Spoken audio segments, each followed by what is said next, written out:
Hello. So let's talk about simplex.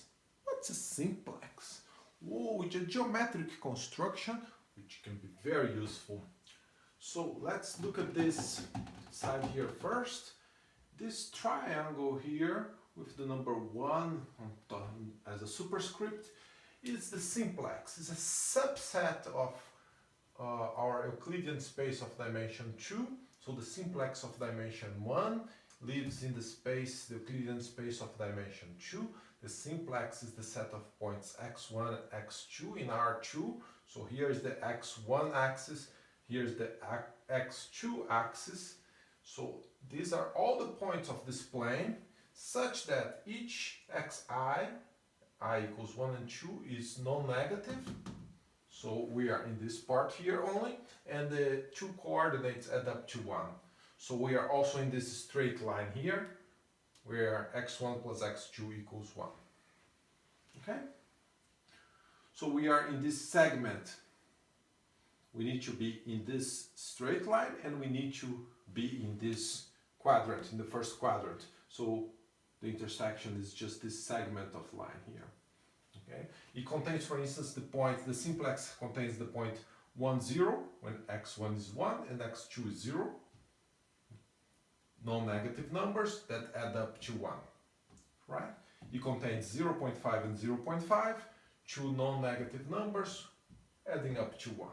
It contains the green point here, 0.2 and 0.8. It contains 0 and 1, this other point here. So it contains infinitely many points. Now,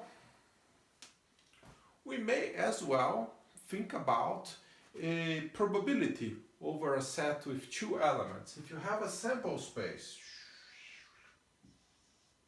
and we have two states of the word, we could think of x1 as the probability of the state omega 1 and x2 as the probability of the state omega 2, right? If we draw stochastically one point of the sample space with some probability, some number between 0 and 1, we are going to end up in omega 1. With the complementary probability, we are going to end up with at omega 2. These numbers have these properties, right? Probabilities cannot be negative. They have to be positive. And I know that if I add up probability of these two, I have the probability of the entire space, sample space, and that has to be 1. So these two characteristics tell me that x1, x2, this pair of numbers, is exactly the simplex. So we think mentally these two things are the same, whether I define the probability distribution here, the probability measure, or a point of the simplex, I'm doing about the same thing, right? So what would be this point 1, 0? 1, 0 would be the probability of omega 1 is 100%, the probability of omega 2 is 0. So it would be a stochastic draw where we get omega 1 with 100% probability and omega 2 with 0 probability. This point here, 0.5 and 0.5, the 2 points omega 1 and omega 2 have the same probabilities, the uniform distribution, right? This point here, x1 is 0.2, x2 is 0.8. Well, the probability of state omega 1 is 20%, the probability of state omega 2 is 80%. And this point here, 0 probability of x1, 100% probability of omega 1, and 100% probability of omega 2. Okay? So these two extremes are what they call degenerate probabilities. We put 0 probability in some state. And the other ones are non-degenerated probability measure. Non-degenerated, or its interior point of this segment here. Okay?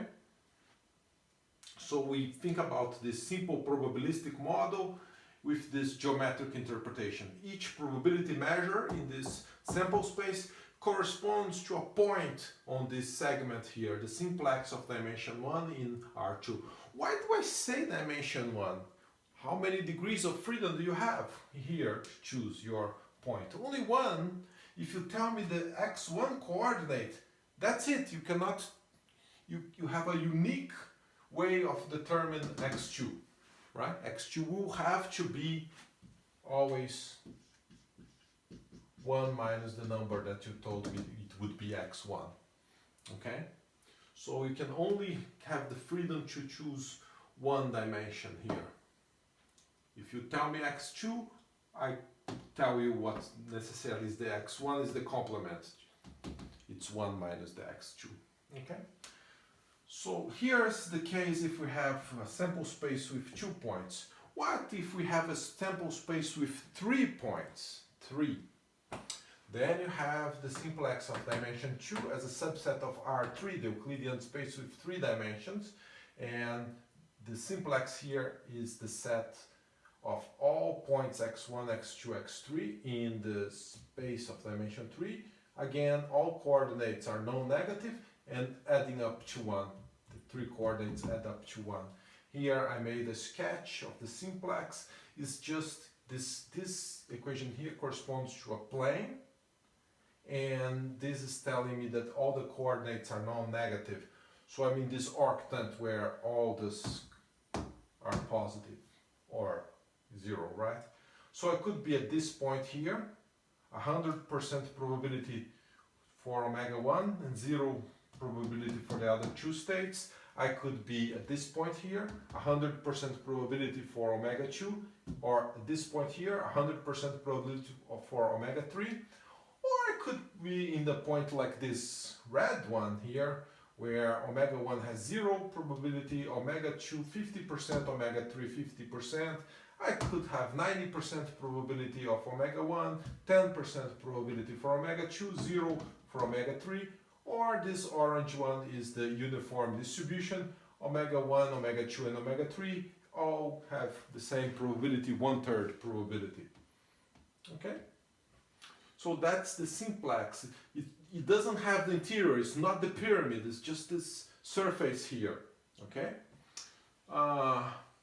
When we do that, we could consider convex combinations of 2 points in this surface.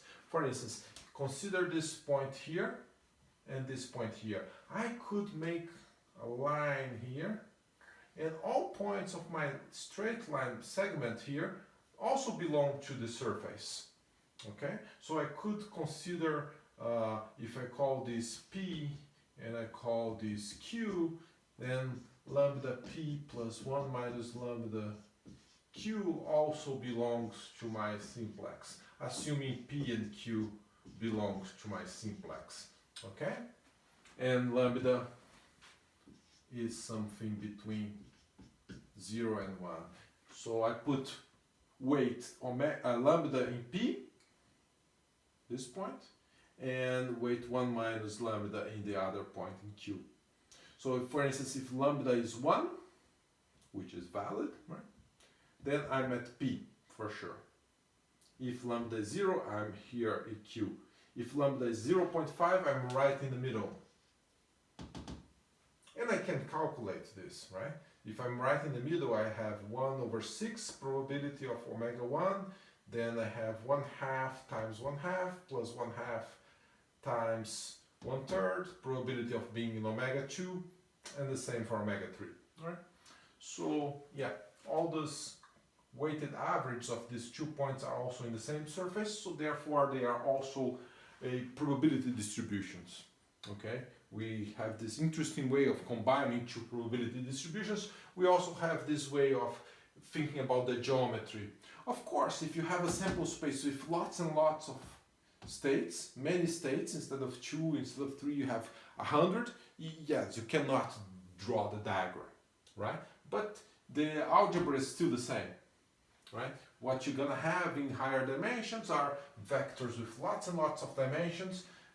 Each coordinate is non-negative, and the sum of all coordinates is going to be 1. Notice here in my simplex has dimension 2 because I have 2 degrees of freedom. I can choose, for instance, x1 and x2, and then x3 is automatically determined by it's 1 minus the sum. Or I could choose x2 and x3, and then this pins down x1, okay, and so on and so forth. So you always have one less than this, right? Because you're gonna have this many variables, but one of them gets pinned down by this sum being equal to 1 because it's a probability. So you have one less dimension. Okay, that's all I want to talk about the simplex. Okay, and this way of thinking geometrically combined with probabilistic thinking. Very interesting interplay of geometry, algebra, and probability. See you guys next time. Bye bye.